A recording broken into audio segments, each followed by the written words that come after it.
We're going to head back to the debate now. Okay, we're going to start on the affirmative case. All right, so my opponent's response to my attacks against his value criterion of the protection of human rights. He says that economic sanctions, that I concede that economic sanctions cause death. But my opponent really doesn't address the actual concept, what I'm talking about here, about how his value criterion is not a valid weighing mechanism.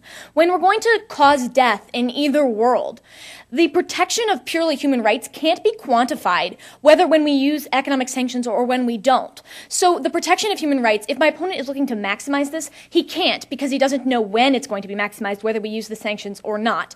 And the fact that so we must fall to another weighing mechanism, a way to tell us whose human rights come first when these human rights are in conflict, which is why you ought to look to my value criterion of the social contract theory.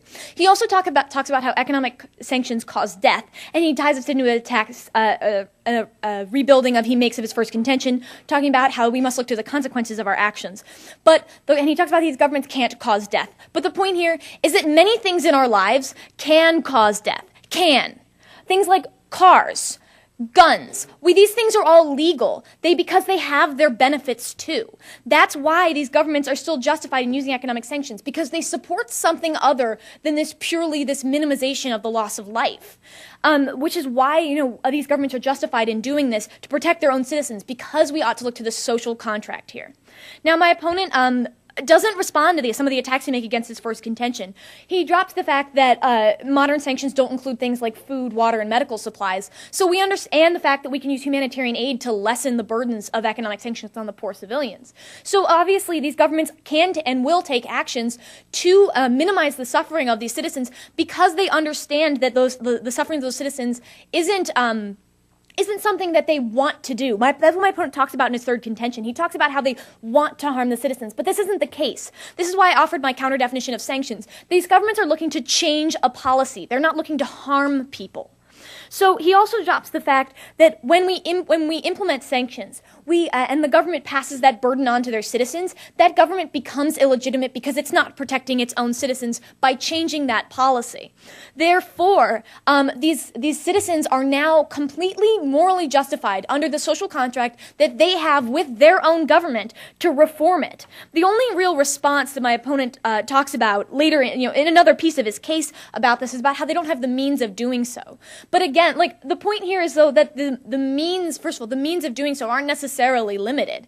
The actions and abilities of these citizens of the nation aren't limited by sanctions. I mean, obviously, they may not be able to afford, a new TV or something, but if they have problems with their government, overthrowing it and putting resources into that or changing that policy is what is going to give them all of those abilities back.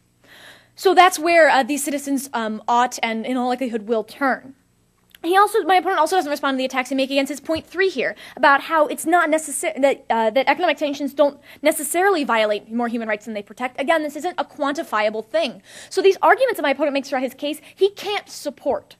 Moving on to my opponent's second contention, he attacks the fact that, my 50% effectiveness comment from Franz Prasan. But the point here, he says we have to look to the policy itself. Now, first of all, meaning we have to look to the policy itself, we have to look to everything it encompasses, including the threat. If sanctions were immoral, we couldn't look to the threat of them either, because that would also be immoral. Therefore, the threat of sanctions still ought to be considered in this debate.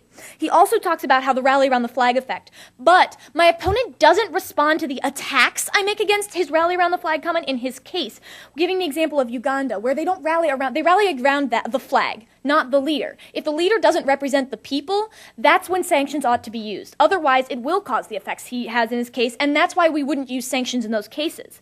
So he uses this rally around the flag comment all throughout the round, cross-applying it to attacks on my case and such, but he never rebuilds it in his own case. So all of those attacks fall. He also talks about how he also drops all the other examples I bring up against his second contention, the examples of Uganda and South Africa and Bosnia, where these economic sanctions have worked and are successful and end up preventing atrocities or these threats from being realized.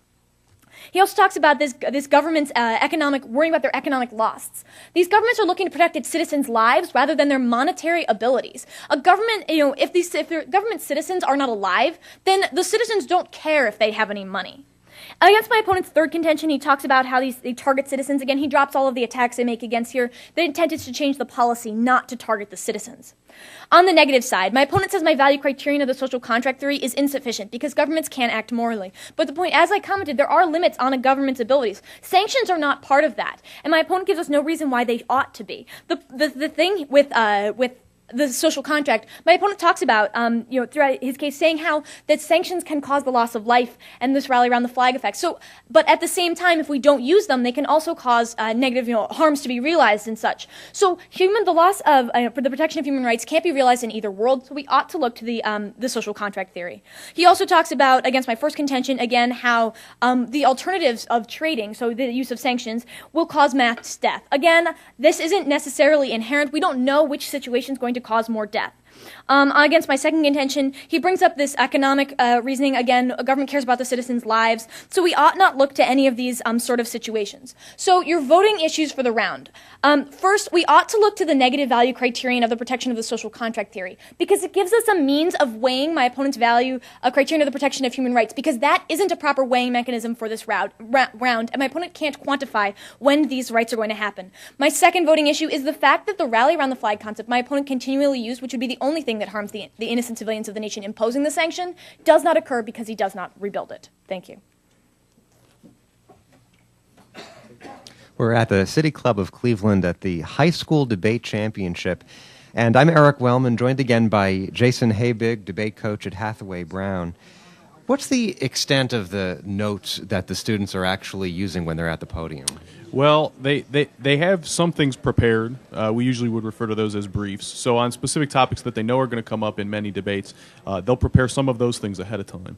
But the flows that they keep, which are their notes during the debate, they really are just a list of the arguments that each of them is presenting with some notations as to how much in-depth they want to go into that topic when they have a chance to speak. So they're not reading a speech? They are not. Other than those first constructive speeches that they give at the beginning, these speeches are not pre-written, and they're solely based from their notes and things they've prepared ahead of time. Again, if you're just joining us, today's topic is resolved. Economic sanctions ought not to be used to achieve foreign policy objectives. Who comes up with these topics? Well, people all over the country do, and they're if a coach or a student is interested in submitting a topic, they write up a short paper about it, submit it to the National Forensic League, and then in June, those topics are submitted to the coaches nationwide, and people vote for which they think are the best, and those are the ones chosen for us to debate during the school year. I've attended a number of high school debates at the City Club, and I've noticed that it's exclusively private schools who are represented here. It seems like the last couple of years it's been that way at the City Club, but we have a number of public schools in our district, in the Cleveland area, that have been really, really competitive and have advanced to not quite this level, but almost the final rounds at our local tournaments, including Berea, Olmsted Falls, Orange, and Shaker Heights. So while it may appear that way if you just look at it from the City Club perspective, we have a number of very competitive public high schools that do this on a regular basis. So what's next for these two debaters? They probably will be we had our state tournament in March, just a couple of weeks ago, and they will, from here, probably go into a period of preparation, getting ready for the national tournament, which will take place June 13th to the 18th. Okay, and Prasan is getting up to the podium, and we'll return to the debate here at the City Club.